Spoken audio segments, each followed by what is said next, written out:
Hello everyone, study उस channel पे आप सभी का स्वागत है। इस वीडियो में हम लोग क्लास 10 मैथ्स का फर्स्ट चैप्टर रियल नंबर्स का इम्पोर्टेंट एमसीक्यू देखेंगे।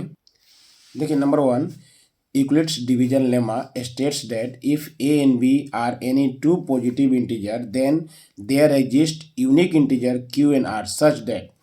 देखिए यूक्लिड्स डिवीजन लेमा जो होता है उसमें A equal to B Q plus R होता है और आर जो है रिमाइंडर इक्वल टू 0 हो सकता है या 0 से बड़ा हो सकता है, लेकिन हमेशा क्या होगा, बी से छोटा होगा। क्योंकि ए नंबर में अगर हम लोग बी से डिवाइड करेंगे तो रिमाइंडर जो होगा वो क्या होगा, रिमाइंडर क्या होगा, हमेशा इस बी से छोटा होगा।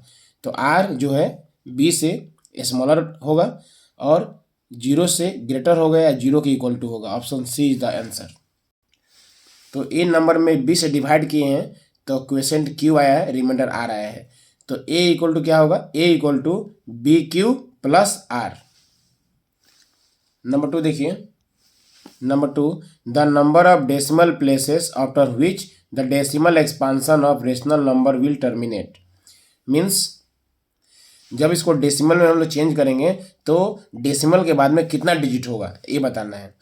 तो देखिए ये आपका एक्चुअली 43 होना चाहिए था, लेकिन 4 का पावर 3 दे दिया है। Actually 43 divide 2 to the power 4 into 5 to the power 3। तो देखिए 2 का पावर 4 है और ऊपर 43 है, ऊपर कुछ कैंसिल नहीं होगा। जब ऊपर नीचे कैंसिल नहीं होगा तब देखना है क्या कि इन दोनों में हाईएस्ट पावर क्या है। तो हाईएस्ट पावर 2 का पावर 4 है, 5 का पावर 3, हाईएस्ट पावर 4 है। इसका मतलब डेसिमल के बाद में कितना होगा, 4 डिजिट होगा। लेकिन क्वेश्चन भूल से मिसप्रिंट 4 का क्यूब दिया है। अगर 4 का क्यूब दिया है तब तो ऊपर नीचे कैंसिल हो जाएगा। 4 का क्यूब होता है 64 और नीचे 2 का पावर 4 होता है 16। तो 16 से 64 कैंसिल हो जाएगा 4 टाइम्स। मीन्स नीचे का जो 2 का पावर 4 था 16 कैंसिल हो गया। अब नीचे कुछ नहीं बचा, नीचे क्या बचा है, सिर्फ 5 का पावर 3। तो जब 5 का पावर 3 है तो हाईएस्ट पावर 3 हुआ, तब उस केस में आंसर 3 हो जाएगा। देखिए number 3, in the following real number which one is non terminating repeating. तो देखिए रिपीटिंग का मतलब रेशनल, लेकिन कैसा रेशनल, जो नॉन टर्मिनेटिंग हो। ठीक है, तो non terminating repeating means rational. तो यहाँ देखिए ये तो इरेशनल है, नहीं होगा। ये भी इरेशनल है, भी नहीं होगा। 1/7 रेशनल है और 13/125 रेशनल है। ठीक है, लेकिन रिपीटिंग ये टर्मिनेटिंग है, क्योंकि ऊपर है 13 और नीचे क्या है 125। 125 का मतलब है 5 का क्यूब। और डिनोमिनेटर में अगर 2 का पावर या 5 का पावर में आ जाए, डिनोमिनेटर अगर 2 का पावर या 5 का पावर आ जाए तो क्या होता है, टर्मिनेटिंग। लेकिन बोला है क्या, नॉन टर्मिनेटिंग। तो क्या होगा, सी होगा। 1/7 क्या हो गया, नॉन टर्मिनेटिंग।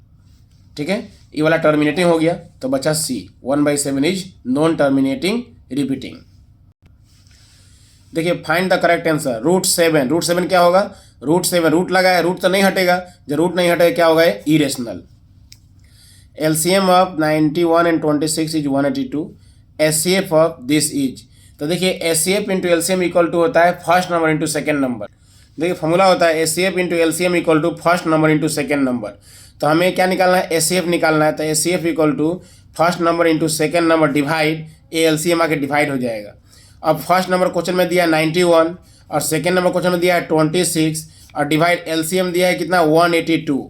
तो 91 से 182 कट जाएगा कितना बार में, 2 बार में। और 2 से 20 से कटेगा 13 बार में। तो एचसीएफ हो गया 13 इज द आंसर। देखिए the smallest number by which √27 should be multiplied so as to get rational number.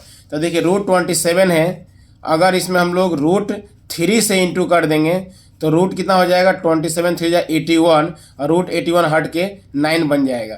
तो हमने कितना से इंटू किया, तो आंसर हो गया स्मॉलेस्ट नंबर क्या हो गया, √3। स्मॉलेस्ट नंबर √3 से इंटू करने से ये क्या बन जाएगा, रेशनल बन जाएगा। तो इसका आंसर क्या हो जाएगा, ऑप्शन सी √3। देखिए the number of decimal places after which the decimal expansion of rational number will terminate. तो देखिए ऊपर 43 है तो 43 से कैंसिल नहीं होगा। तो नीचे में 2 का पावर 4 है और 5 का पावर 3 है। तो नीचे में हाईएस्ट पावर कितना है 4, हाईएस्ट पावर 4 है, इसका मतलब डेसिमल के बाद में 4 डिजिट होगा।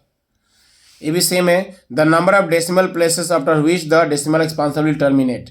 तो देखिए नीचे 625 है और 625 क्या होता है 5 का पावर 4, ठीक है, इसको फैक्टर निकालेंगे तो 5 का पावर 4 और ऊपर नीचे कुछ कटेगा नहीं, कुछ कटेगा नहीं, इसका मतलब हाईएस्ट पावर 4 है, तो आंसर हो गया डेसिमल के बाद में 4 डिजिट होगा, 4 डिजिट।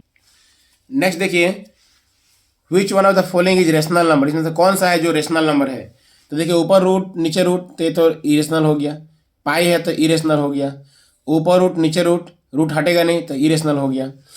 देखिए यहाँ में √3 और √27, ऊपर भी रूट नीचे भी रूट, तो हम एक काम कर सकते हैं, ऊपर हो गया √3 और नीचे 27 को लिख सकते हैं 9 3 जा 27, 9 3 जा, और 9 जो है 3 का स्क्वायर है तो 3 बाहर आ गया और अंदर में √3 बच गया, तो √3 कैंसल, तो रूट हट गया, रूट कैंसिल हो गया, मीन्स 1/3 बचा, 1/3, तो क्या हो गया रेशनल हो गया है। So option D is the right answer. Next देखिए which one of the following is non terminating repeating, इसमें से कौन सा है नॉन टर्मिनेटिंग रिपीटिंग। देखिए next which of the following is non terminating repeating, इसमें बताना है कि कौन सा है नॉन टर्मिनेटिंग रिपीटिंग। तो देखिए option C is the right answer, क्योंकि नीचे में जो है 455, अगर 455 का फैक्टर निकालते हैं तो 5 × 7 × 13, ठीक है, तो 5 × 7 13, इसमें से 5 को छोड़ के बाकी 7 और 13 एक्स्ट्रा फैक्टर हो गया, और ये दोनों फैक्टर ऊपर से कैंसिल भी नहीं हो रहा है, तो कैंसिल नहीं हो रहा है तो क्या हो जाएगा नॉन टर्मिनेटिंग। हम लोग जानते हैं कि नीचे में सिर्फ 2 और 5 होने से टर्मिनेटिंग, 2 और 5 के अलावा दूसरा कुछ आ गया 7 या 13 या 3 कुछ भी, तो क्या होता है नॉन टर्मिनेटिंग, तो ये हो गया नॉन टर्मिनेटिंग। जैसे क्वेश्चन दे देता क्या कि 6/15 बताइए टर्मिनेटिंग की नॉन टर्मिनेटिंग, तो 6/15 का फैक्टर निकालते 3 × 5, तो 5 तो ठीक है बट 3 एक्स्ट्रा फैक्टर आ गया और ये 3 कैंसल हो जा रहा है, 3 × 2 = 6, ठीक है, यह कैंसल हो गया, 3 एक्स्ट्रा फैक्टर था, तो एक्स्ट्रा फैक्टर को देख के तुरंत मत बोल दीजिएगा कि हाँ 5 तो है लेकिन 3 एक्स्ट्रा फैक्टर है तो नॉन टर्मिनेटिंग हो जाएगा। एक्स्ट्रा फैक्टर है तो क्या वो कैंसिल हो रहा है, हाँ कैंसिल हो गया, कैंसिल हो गया तो इसका मतलब टर्मिनेटिंग हो गया, ठीक है। अगर 3 कैंसिल नहीं होता, 3 बच जाता नीचे में, 5 के अलावा 3 एक एक्स्ट्रा फैक्टर बच जाता तो होता, ठीक है, नॉन टर्मिनेटिंग, लेकिन 3 कैंसिल हो गया तो सिर्फ नीचे 5 बचा, तो हम जानते हैं कि नीचे में 5 हो या 2 हो तब क्या होता है टर्मिनेटिंग। नेक्स्ट देखिए विच of the following is an irrational number, इसमें से कौन सा इरेशनल है। तो देखिए पाई जो है वो क्या होता है इरेशनल होता है, बाकी ये भी रेशनल होगा क्योंकि √4 क्या होता है 2 होता है, 2/11 रेशनल हो गया, 22/7 ये भी रेशनल है, और ये 142857 रिपीट हो रहा है, 142857 रिपीट हो रहा है, जो रिपीटिंग होता है R4 रिपीटिंग, R4 रेशनल। नहीं देखिए SCF ऑफ 135 एंड 225, 135 से इसमें डिवाइड करेंगे, ठीक है, तो कितना आ जाएगा आपका, डिवाइड करके इसका SCF निकालेंगे तो SCF आ जाएगा 45। अब देखिए इसका जो SCF निकालेंगे 135 225 का, तो क्या करेंगे स्मॉल नंबर 135 है, इसे डिवाइड करेंगे 225 में, तो 135 1 × 135 माइनस करने से 90 हो गया। अब 90 से डिवाइड करना पड़ेगा 135 में, तो 90 1 × 90 माइनस करेंगे तो 45 आएगा। अब 45 से डिवाइड करना पड़ेगा 90 में, तो 45 2 × 90, तो 90 में 90 गया 0। आपने कितना से डिवाइड किया 0 मिला 45 से, तो 45 हो गया SCF। Next a bell rings at every 18 second and another bell rings at every 60 second, if these two bells ring simultaneously at an instant then the bells will ring simultaneously again after। जब bell ring हो रहा है और आपस फिर एक साथ कब बजेगा, इसके लिए हमको ये रिपीटेशन वाला क्वेश्चन, रिपीटेशन वाला में क्या निकालना पड़ता है LCM, तो हमें LCM निकालना होगा। तो हमें 18 और 60 का LCM निकालेंगे, 2 से 2 9 × 18, 2 3 × 6, फिर 3 से 3 3 × 9, 3 10 × 30, तो LCM कितना हो गया आपका, LCM हो गया 2 × 3 × 3 × 10, 2 × 3 × 3 × 10, 2 3 × 6, 6 3 × 18, 18 10 × 180, इसका आंसर हो गया 180 सेकेंड। देखिए next, HCF of two number is 23, LCM is 1449, if one of the number is 161, find the other number. हम जानते हैं कि first number into second number equal to होता है HCF इंटू LCM। तो फर्स्ट नंबर दिया है, आपको सेकेंड नंबर निकालना है, तो सेकेंड नंबर निकालना है तो HCF इंटू LCM, और ये फर्स्ट नंबर आगे क्या हो जाएगा, डिवाइड हो जाएगा।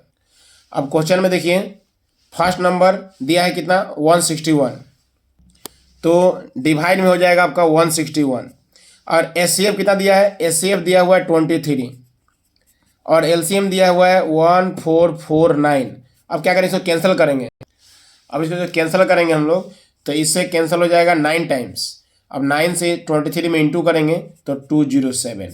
So option A is the answer. Next, the product of non zero rational and irrational number is, देखिए एक रेशनल हो और एक इरेशनल हो, तो दोनों का प्रोडक्ट हो या दोनों का प्लस हो या दोनों को माइनस हो या दोनों को डिवाइड हो, ठीक है, प्लस माइनस इंटू डिवाइड, सब कुछ भी करेंगे तो क्या ऑलवेज इरेशनली मिलेगा। तो यहाँ अगर प्रोडक्ट दे देगा तभी इरेशनल, अगर सम देगा तभी इरेशनल, सब डिफरेंस देगा तभी इरेशनल, अगर डिवीजन देगा तभी इरेशनल। देखिए question, two ropes are length 64 centimetre and 80 centimetre, both are to be cut into pieces of equal length, what should be the maximum length of piece। यही बोलेगा ना, मैक्सिमम, हाईएस्ट, लार्जेस्ट, इसका मतलब HCF निकालना है। तो 64 और 80 का HCF निकालेंगे तो 16 आ जाएगा। तो इस वीडियो में इतना ही। Thank you.